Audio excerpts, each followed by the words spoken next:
No listening, no music, why listening matters. And a history of listening. Well, as we embark on this series, it's worth asking why, and admittedly, how. But let's deal with the why first. There are historical and musicological dimensions to this, as well as a set of scientific answers as to why a history of listening is, I believe, a necessary project. But there's a personal side to this story too, if you'll forgive me.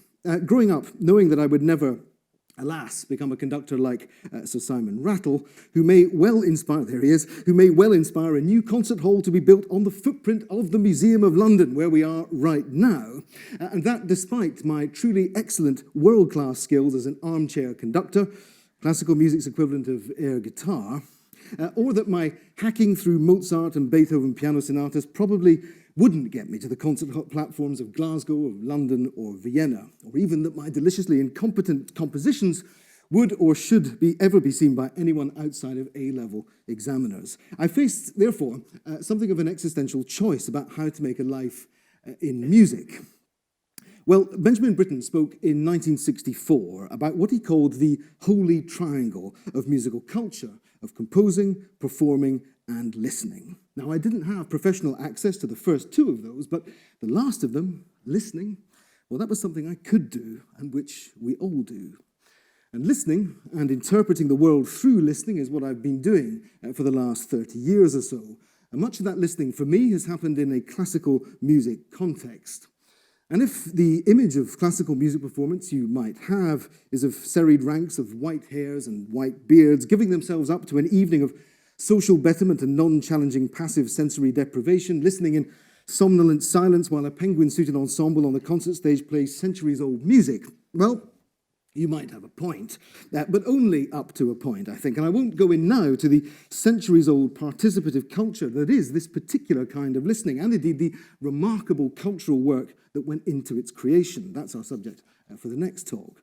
But from a personal point of view, that passivity has never been my experience of classical concert attendance, and I suspect neither has it for any of you, in whatever context you first experienced it.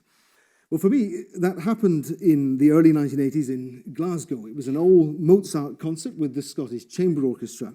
I knew precisely nothing about the composer or the rituals of the concert hall. I had no idea what those musicians up there were doing in their black outfits, their instruments of wood and wire, of bow and string, let alone what the function of that person was at the front, who made no noise at all but wielded and waved a magician's wand in the air. And then this music started.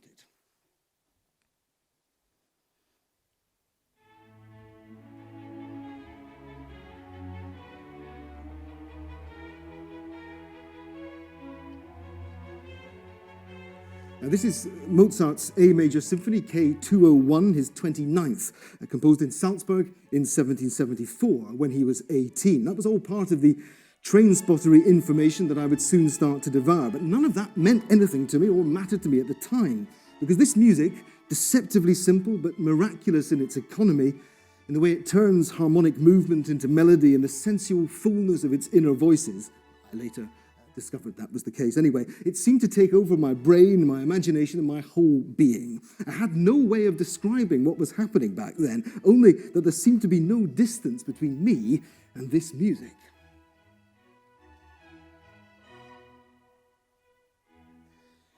Well, I didn't know then, I was 7, that Tolstoy had summed up this sense of total musical immersion. You are the music while the music lasts. But in retrospect, something else was going on, because it felt as if the music gave me a knowledge of realms of feeling that I didn't previously know existed. And in the way that these profound musical experiences seem to sound out new places in our souls, it's not only that we are listening to the music, we might feel that the music is listening to us. We'll have more on that mysterious, heightened consciousness of pieces of music later in this series. I need to say for now, though, that there is nothing privileged about Mozart in that example. My experience is proof, not that there is any anyway, of the so-called Mozart effect. The music I was experiencing happened to be by him. But whether it's Madonna or Miles Davis, that total identification with the music that we love the most, whatever it is one of the deepest listening experiences that we can have. And these kind of epiphanies are the exact opposite of the concept of listening as a passive, escapist pastime. Instead, they're explosions of feelings and ideas, of joys and criticisms. And that first listening experience for me set the template for what listening could do in my life. It disrupted and developed what I thought about music and what I thought about the world and how I navigated a place within it. So above all, in these series of talks, I want to argue for listening as an active engagement with the world, as a fundamental musical and human activity that allows us not just to connect with music, but with a larger cosmos of ideas, of stories, identities, and relationships. And I use listening here in the widest sense of the term. It's about experiencing through our ears, but it's about feeling through our bodies too, and attending to the unheard sounds that we imagine in our minds and our dreams. When we listen, as the composer and writer R. Murray Schafer has put it so beautifully, what we're really experiencing is touching at a distance.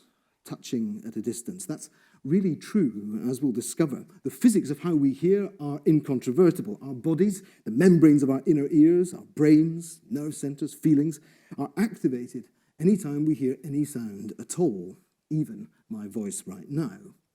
And that means, at the simplest yet most profound level, that listening is something that moves us, since that's what's really happening. Physically, neurologically, that is what's going on. We are being moved and changed by the music. So today, in outlining why there's no listening, there can be no music, I'll explain why listening has been unheard for so long.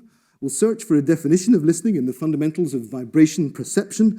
I'll argue that there's no difference between hearing and listening in the way that we often use the terms. We'll hear Professor Steven Mithin tell us about our first musical listening as a modern human species around 40,000 years ago. And we'll bring listening out of the shadows and find it in the contemporary musical caves of our concert halls. All of that anecdotary is to say, though, that this is personal, yet listening is also universal. Because it's listening, according to the definition that I want to set out now, which is the common denominator across all of humanity's musical cultures, without which performers and composers could not function. Western musical culture makes this especially clear, because there are exponentially more listeners like us than there are virtuoso singers or instrumentalists or professional composers.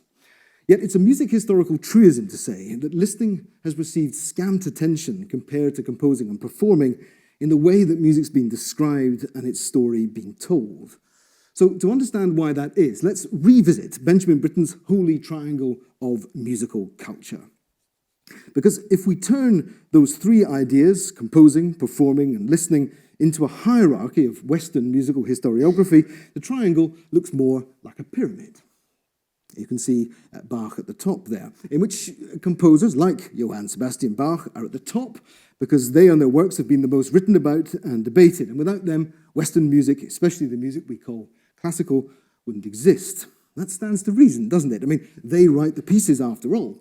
Next, in the middle, slightly smaller font size, as you can see, are the performers, whose duty it is to pass on the thoughts of the composers through the supposedly transparent communication of their concerts. Performers are mediums here. Their agency is defined by the notes composers write and the contexts in which they perform. And down there at the bottom, you can see a big group of them, but in rather smaller font size, to reflect how little they've been written about are we listeners, the recipients of this chain of musical communication, whose sole responsibility, apparently, is to sit there and have the music done to them. We are the bums on seats, the ears who hear, nothing more, nothing less. Well, what I want to do in these talks is to show that the reality of so many musical cultures is exactly the other way round. It isn't that we listeners are at the bottom of the pyramid. Instead, performers and composers are a subset of that listening practice that binds musical culture together. The pyramid should look like this. The pyramid of musical culture flipped and inverted. As the ethnomusicologist John Blacking has said, not making a judgment about the quality of Johann Sebastian Bach's music, by the way, he just simply has to be, seems to be at the bottom in this slide. Anyway, as John Blacking has said in his book, How Musical is Man, in order to create the conditions for a Beethoven or a Bach, or a Stevie Wonder, an Aretha Franklin, an Ustad Amjad Ali Khan, you need, first of all, a community of listeners.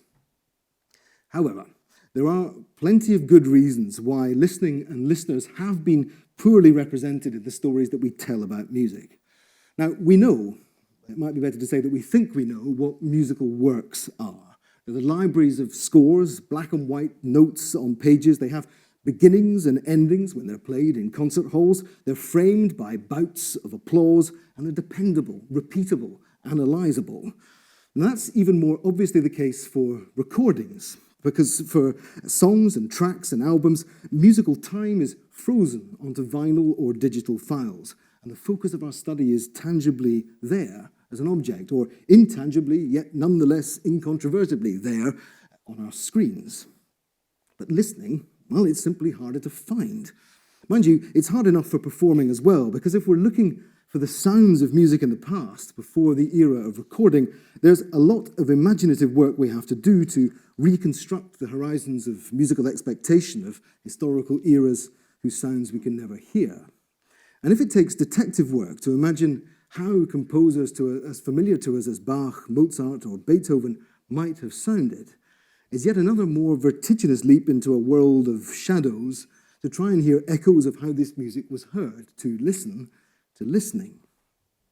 Well, musicologists are now filling the gap.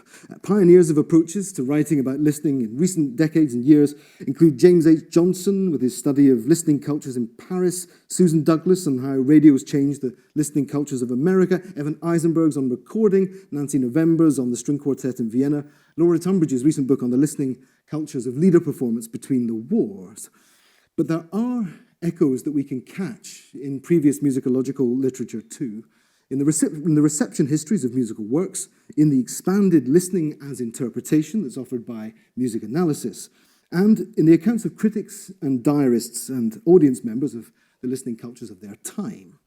And a reminder that you can find references to those books and to others that I quote from in this evening's talk, which may inspire your own journeys into listening as they have mine. They're all on the transcript of this talk and, of course, dozens more over the years, which you can find and read at gresham.ac.uk, and the most extraordinary resource it is too. Not this talk, you understand, but the whole history in general. And yet, listening remains music history's dark matter. Dark matter, the most dominant entity in the universe, physicists think, and Joseph Silk will talk about here on the 24th of October. But yet it's never actually been discovered or defined. Well, listening, similarly, is the essential component of all musical cultures, yet it's the least investigated. And just as the search for dark matter will probably bear fruit through consequential effects on cosmic bodies rather than direct observation, we can find clues to the way we used to listen through its reflections in art forms other than music, literature, and the visual arts. So here's a painting of listening, a very particular time and place, in fact, in the story of listening to Western music.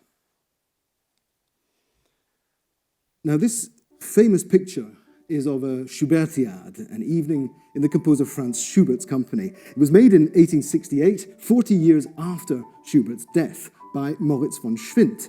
Now, as a young man, Schwind was part of scenes like this when Chez Schubert, and you can see Franz there at the piano, unmistakably with his curly hair and his glasses.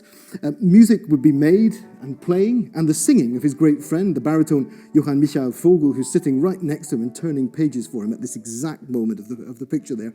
It was attended to by the awed concentration of his closest friends. The women are nearly all seated in this picture, apart from the lady in the painting. You can see her just above the piano there, alleged to be one of Schubert's unrequited loves, Countess Caroline Esterhazy. Well, what's important here is that Schwind isn't lionizing the great Schubert at the piano, as you might expect of the hagiographies of composers of the 19th century. Instead, he's showing the power of Schubert's music through the listening reaction of his audience, of friends and would-be lovers. And by the looks on their faces, serious, concentrated, but reverential and even joyful in some instances too, we can imagine Schubert playing music like this, his D major piano sonata D 8750, an instrumental interlude, 850, I beg your pardon, an instrumental interlude among the singing music of profound but cheerful reverie. And I love those two figures right at the left of the picture. Those two ladies, they just have to communicate with each other. One of them is embracing the other about, just what the music's doing to them. Schwind, though, is surely idealizing this time and place 40 years on, because Schubert, in the years before his death in 1828, at the age of just 31, was a troubling and troubled person to be around, prone to bouts of depression and anger, as well as manic happiness, a victim of the syphilis that would kill him. He became a seer into the abyss in music like his final song cycle, The Winter's Journey, the Winterreise, music that sent a chill through precisely these listeners when he played it for them at the end of his brutally short existence. Well, there's not a trace of that tragedy, looming tragedy in Schwindt's depiction here, one of the most tender portraits of listening in the 19th century. Well, another kind of listening is recorded by E.M. Forster in his novel Howard's End. The scene at the Queen's Hall in London in the early years of the 20th century, a building that was bombed in 1941, right next to where the BBC is now. And it's a scene when the party hears Beethoven's Fifth Symphony precisely in that auditorium.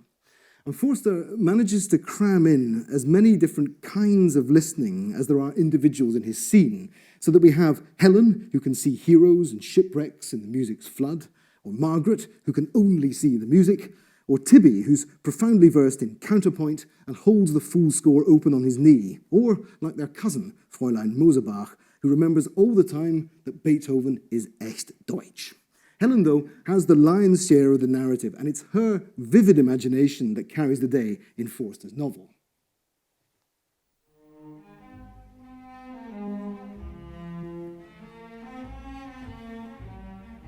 For the Andante had begun, as Helen narrates, very beautiful, but bearing a family likeness to all of the other beautiful Andantes that Beethoven had written, and to Helen's mind, rather disconnecting the heroes and shipwrecks of the first movement from the heroes and goblins of the third. She heard the tune through once, and then her attention wandered, and she gazed at the audience, or the organ, or the architecture.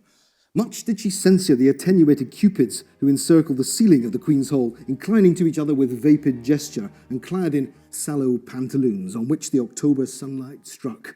How awful to marry a man like those cupids, thought Helen. Now here Beethoven started decorating his tune, so she heard him through once more, and then she smiled at her cousin Frida. But Frida, listening to classical music, capital C, capital M, could not respond. Herr Liesecke, too, looked as if wild horses could not make him inattentive. There were lines across his forehead, his lips were parted, and he had laid a thick white hand on either knee. And next to her was Aunt Julie, so British and wanting to tap. How interesting that row of people was, what diverse influences had gone to the making. I love that, so British and wanting to tap, contrasting with Herr Liesecke's severity and self-sacrificing contemplation. Well, I'm profoundly British too in that sense, as a tapping and indeed air-conducting listener. This is another very specific listening culture, mediated by social and political and romantic influences, and reflecting already the rise of classical music, in capitals, as an industry and idea at the start of the 20th century, and the development of listening as a site of supposed ethical and social betterment. In fact, as Forster shows, listening, even in the constraints of the classical and its conventions, is radically individual. Well, Forster and Schwindt are two of the many writers and painters who captured redolent images and imagined fragments of a history of listening.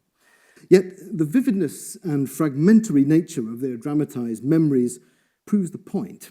If I'm right about the primacy of listening, the problem with telling its story is that the vast majority of our listening to music, to each other, is lost to the record. Again, if the sounds of music itself, before and after the advent of recording age, the last 140 years or so, remain shadowly ephemeral, then to go in search of listening is like looking for shadows of shadows, to seek out musical culture's elusive dark matter. And yet, by the end of this evening's talk, I want at least to have suggested how that might be possible, how it might be possible, after all, to listen to listening. But we'll get there. Now, as with Beethoven, though, there's another elephant in the room along with him. That's because Helen, in Forster's novel, talks about the elephants in the scherzo of Beethoven's Fifth Symphony. If you've heard some performances of that piece, you might agree with her. And that, though, is our definition of listening.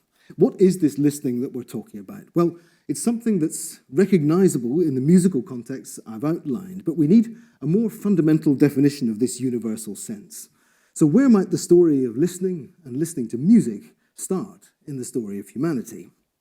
Well, in fact, we need to go back further than that, because the roots of our listening are found in our earliest vertebrate ancestors in the evolutionary record that were capable of vibration sensitivity. And my thanks to Seth Horowitz and his book, The Universal Sense, How Hearing Shapes the Mind, for much of the scientific side of what you're about to hear.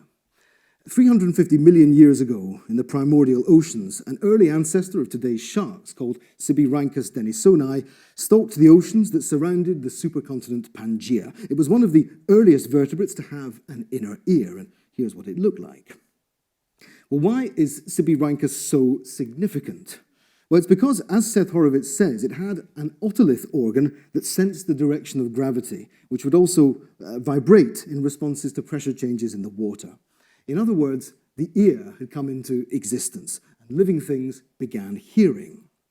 That meant that this early shark precursor could navigate and hunt more efficiently, and like all early vertebrates with these hearing mechanisms, they were able to ascend the evolutionary tree more successfully than their non-hearing cousins. But the crucial word in Seth Horowitz's sentence there is vibrate, because our hearing, using what Horowitz describes as our fair to middling ears, he's thinking of the greater sensitivities of, say, bats in the higher frequency end of the spectrum and elephants and whales at the lower end, is really an exquisitely sensitive system of vibration detection. What is detectable, what's discernible, and what's relevant are the bases for parsing out raw vibration into silence, signal, and noise, Horowitz says. That's what hearing is, and that's why it's a sense that encompasses much more than only our ears.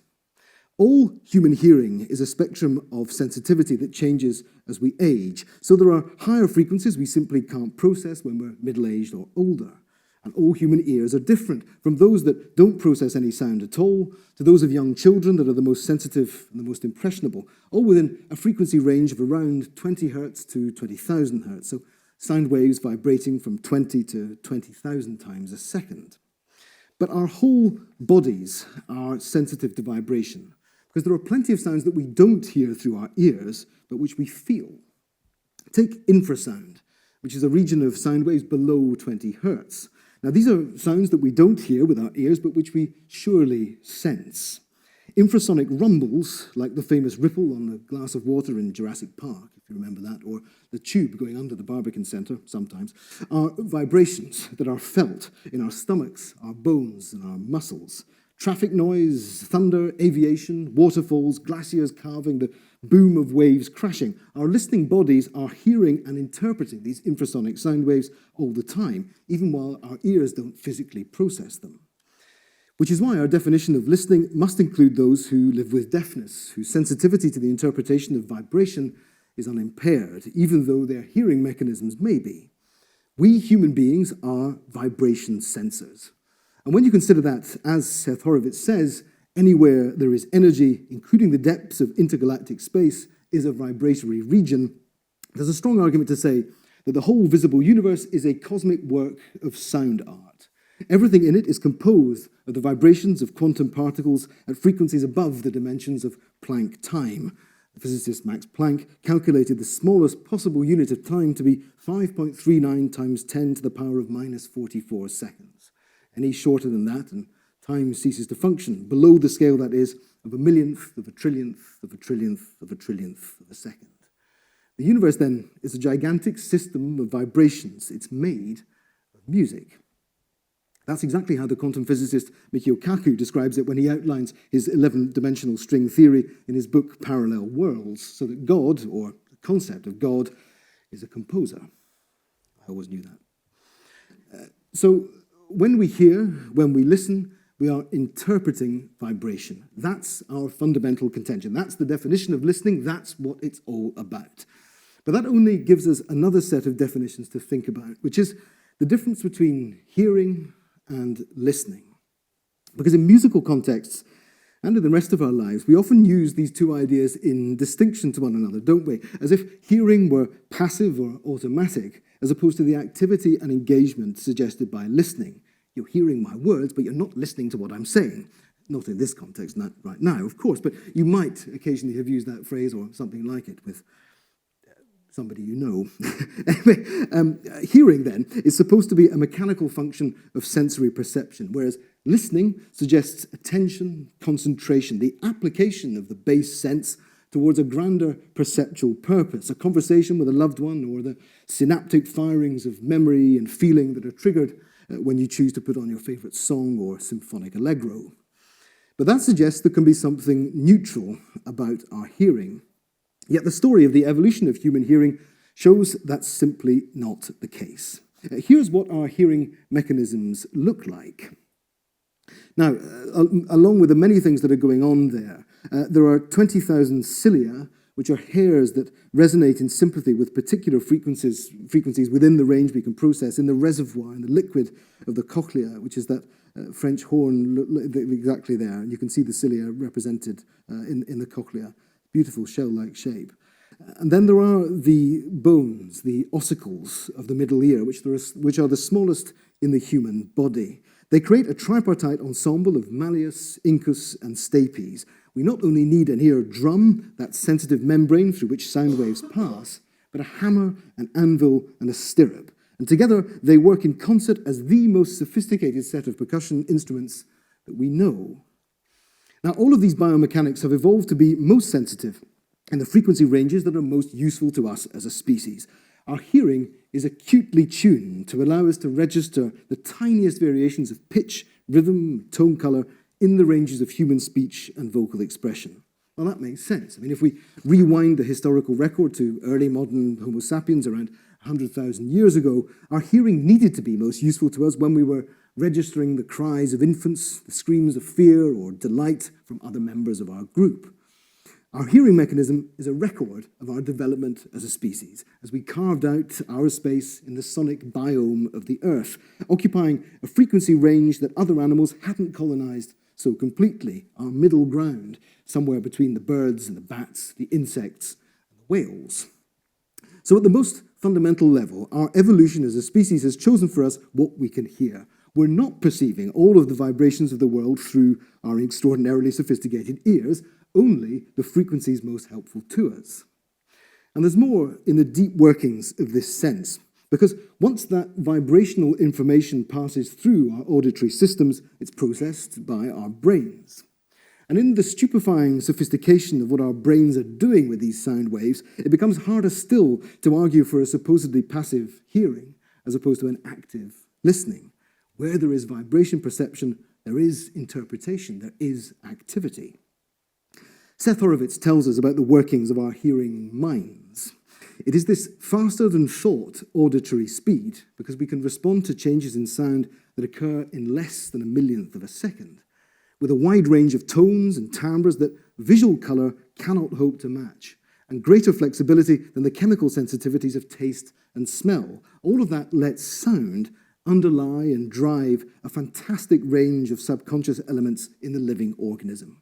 Combined with wildly divergent ways of listening by different species and the increasingly complex ways of using information by living things, the presence of sound drives the evolution, development, and day-to-day function of the mind. And what goes for the deep origins of mind and hearing also works for debates around different species of listening to music, or supposedly different species of listening.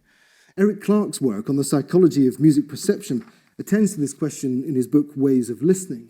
And among many other insights, he says that the idea of passive listening is an illusion. There is really no such thing as passive listening or the rapt contemplation that is its more loftily expressive counterpart. Only different varieties, Clarke says, of more or less concealed or sublimated active engagement. All listening, then, all hearing is active engagement.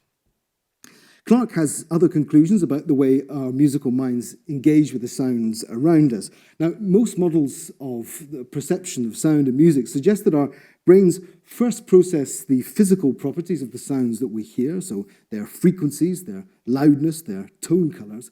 And after we've digested all of that, there's a higher level of perception, which is where our interpretations of meaning come in, along with concepts like what genre we're hearing and what it makes us feel.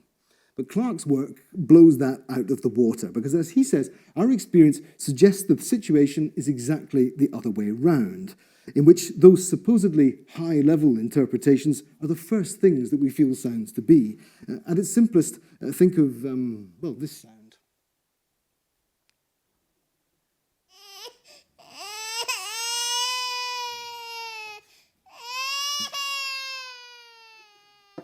Well, I don't know about you, but when I hear that sound, we're not first, I don't think we're processing that sound as a series of waveforms or amplitudes and intensities. No, we have an instinctive reaction to it, don't we? We want to act, to help, to locate the source of the distress. And when we encounter music that we love or perhaps think that we hate, we have a version of that same visceral reaction. Catherine Lovedays has done work on this where within the first second or two of the beginnings of pieces of music, we're already having these instinctive reactions. So what are supposedly high-level operations are the things that our hearing and our brains and the way that the whole system works allows us to feel immediately. So the science of evolution and music perception show that there's no such thing as listening as opposed to hearing, because we're always engaged through our vibration-sensitive bodies to make judgments about what we're experiencing. Listening is hearing is listening. Well, so much for first principles. But here's where we need to go back again to our evolutionary past. Because there is a difference between interpreting the roar of a predator or the screech of potential prey in our prehistoric communities, engaging our fight or flight responses and interpretations, and having an object of human-made sonic imagination to listen to as music. Well, we have some tantalizing evidence for when that might have started, for when a musical culture might first have existed. And it comes from caves like those of Geissenklösterle in southwest Germany. There are some other sites in Slovenia, and there have been later discoveries in China too. But flutes, like this one, made from the wing bone of a vulture, are among the earliest instruments ever discovered, dating to the Ice Age around 40,000 years ago. And here's what that instrument, or a replica of it, sounds like, thanks to the flautist Anna Friederike Potnikowski.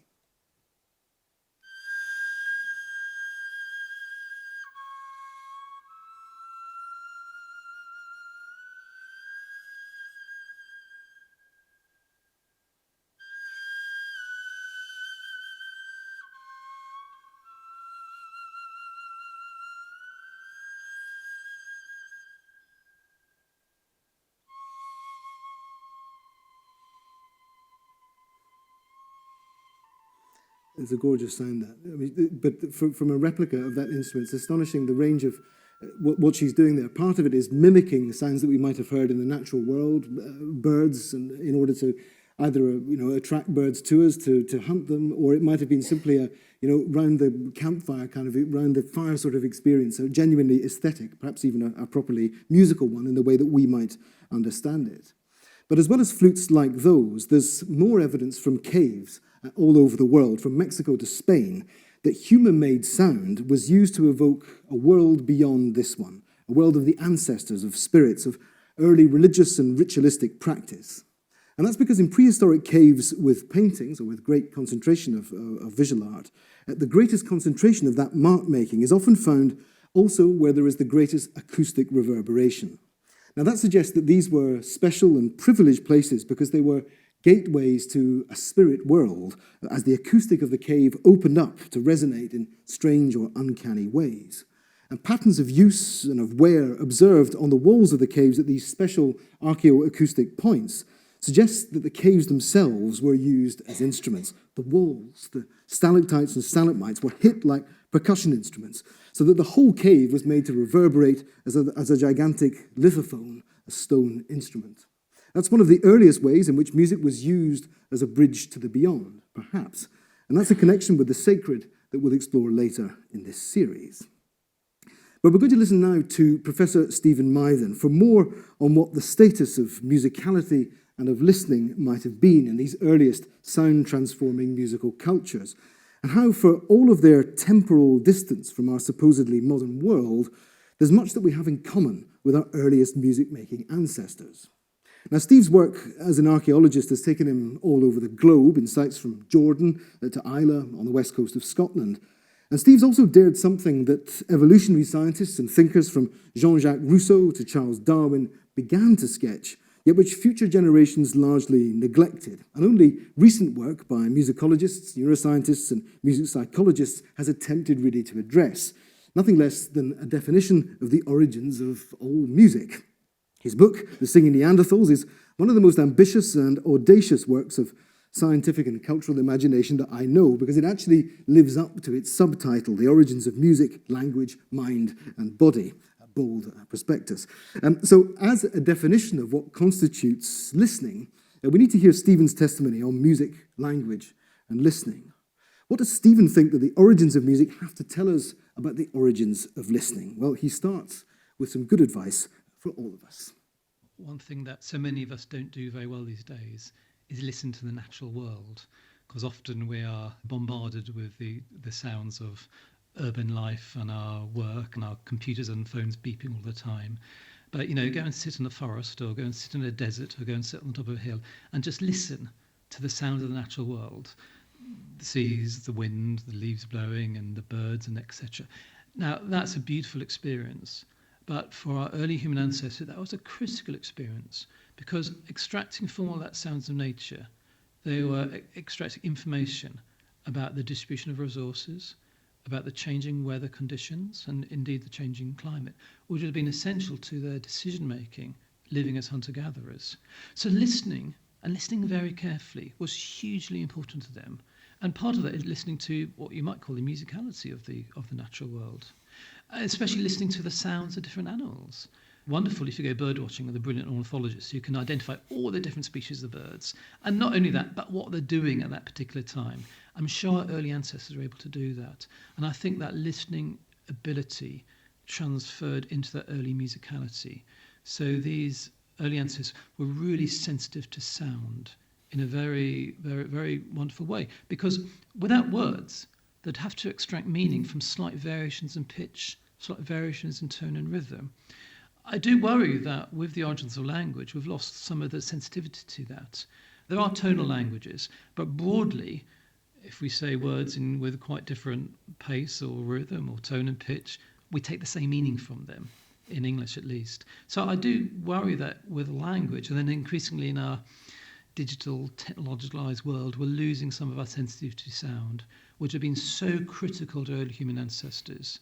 And the only time, if I'm honest, the only time I really become engaged with that fully myself is either when I'm out in the natural world, sitting away from everybody, or when I'm in a concert and listening to some wonderful symphony or so forth, when the purpose of it is to listen. And I think that listening experience within a concert or performance actually takes you back to what it might have been like being an early human as well. Let's hear a bit more from Steve, because on the idea of what these instruments meant, because how does he think they functioned in a kind of musical society, what could have been a musical society all of those millennia ago? And what clues might instruments like those bone flutes give us about the broader musical and listening cultures of early modern humans? We'd have a few what we'd call musical instruments today, quite sophisticated ones as well, so I'm sure they're not the very first to have been developed. The dilemma, of course, is that a whole range of natural objects might have been musical instruments as well. Some pebbles in a leather bag might have been a rattle. And of course, then there's the human body itself, thigh slapping and foot stamping and so forth. I think by the time we get to the time of those instruments, we probably have got something called musical culture in these societies. This is 40,000 years ago. We've got modern humans then. We know they're making visual arts.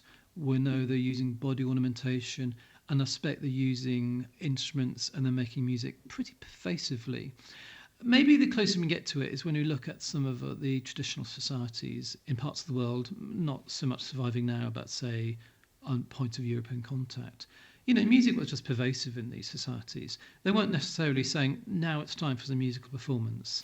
It was just embedded with everything they would do in working, in playing, and in talking, as I was saying. And that's sort of how I envisage it as well in these early human societies, that the day-to-day life, as people were going about their business, there was gentle song, there was some use of instruments, which then would have intensified at times of group activity, whether they were getting together for some ceremonies or for some communal activity like butchering a large animal or processing a lot of plants. And I think at times also for just personal entertainment. We do think today that, music has become individualized when people plug in and listen to their own particular music on their phone and so forth.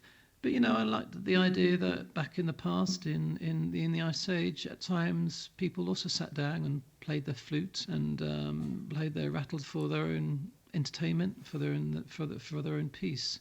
So I think it was all pervasive. And one bit of clue that I think tells us this is that those bone flutes from Gleisenkloster, they weren't found in any grave or any setting which was ritual. They were just thrown away with all the other rubbish, which suggests to me that these were everyday artifacts that maybe lots of people had and carried around. Music wasn't put on some pedestal, it was just pervasive within their societies at the time. My thanks to Professor Steven Mithin at the University of Reading. And along with that wonderful, vibrant picture he paints of what those early musical communities might have been like, he has some more advice for us at the end of that book, The Singing Neanderthals. He says, whenever we listen to music, we should think about how the genes you possess have passed down from generation to generation and provide an unbroken line to the earliest hominid ancestor that we share more than 1 million years ago. That evolutionary inheritance is why you like music, whatever your particular taste. And once you've listened, make your own music and liberate all of these hominids that still reside within you. So the evolutionary inheritance of listening to music. We are connected on a genetic bridge across the eons through our listening. That's a beautiful thought. You put a search for the hominid inside yourself, as the song doesn't quite say. Thank you for those of you who got that joke. Listening to listening. I described the project earlier as chasing shadows of shadows. But if Steven Mithin and Seth Horowitz are right, then there is concrete evidence for our history of listening. It's imprinted in the fabric and structure of our hearing mechanisms, in the architecture of our consciousness, in our genetic inheritance, and in every dimension of our musical cultures. And it's not only that we can hear the effects of this deep history of listening, we feel it every moment of every day. After all, we talk about shut eye, but there's no such thing as shut ear. We never stop sensing these vibrations. And there are other concrete places in which we listen to listening, which are also bridges to our deep past. And I do mean literally concrete too. Not far away from where I'm talking to you is the Barbican Hall, that symphony in concrete that's one of London's busiest concert halls and, as it happens, the home of the London Symphony Orchestra. And the way you get to this hall is by descending down into the ground. When you're inside, you're swaddled, cave-like, by the concrete of its enclosed auditorium.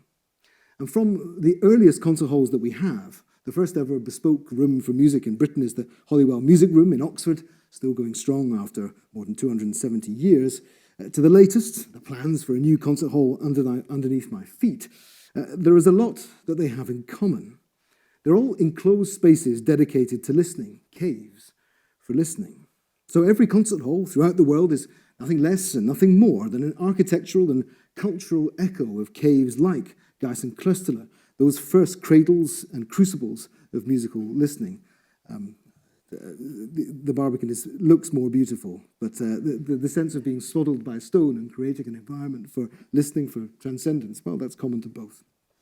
And while our contemporary instruments in orchestras like the LSO might seem to have developed from pipes and flutes crafted from the bones of vultures and griffins, they haven't actually changed so very much. The flutes of the LSO are still pipes with finger holes like the instrument we saw that are capable of natural world mimicry and musical transcendence. Our violins are resonant chambers of wood. Brass instruments are technologically advanced curls of metal to pressurize and amplify the player's breath, molluscal forms of metal that mirror on a grand scale the shape of our cochlea. And even electronic amplification and synthesizers are really only highly developed systems of transforming the world around us into new possibilities of sonic imagination. An admittedly high-tech version of the same process of cognitive fluidity, that's another Steven Mithin term about how we reshape the world around us, that allowed our ancestors to turn the walls of a cave into sound makers and conjurers of uncanny spirits. So when we go into the caves of these concert halls, like our predecessors in the caves of Europe, we go there to encounter an echo of ourselves, to discover and extend our consciousness, just as the acoustic of these spaces takes our voices, our music, into other dimensions. We are listening to our listening as echoes transform the space around us and the sounds that we produce. The cave, the concert hall, the creation of a transcendent space in which sound can take us over a bridge in time, our listening has changed over the millennia, and yet it has remained constant as well. It has shaped our mind, as Seth Horowitz says, and it continues to do so. And it really does. As the composer Pauline Oliveros reminds us, our hearing is the first of our senses to develop in the womb, and it's the last to leave us when we die. It's perhaps no surprise then that the Tibetan Book of the Dead is actually called, in the original Sanskrit, the Great Liberation by Hearing in the intermediate states. Liberation by hearing, liberation by listening.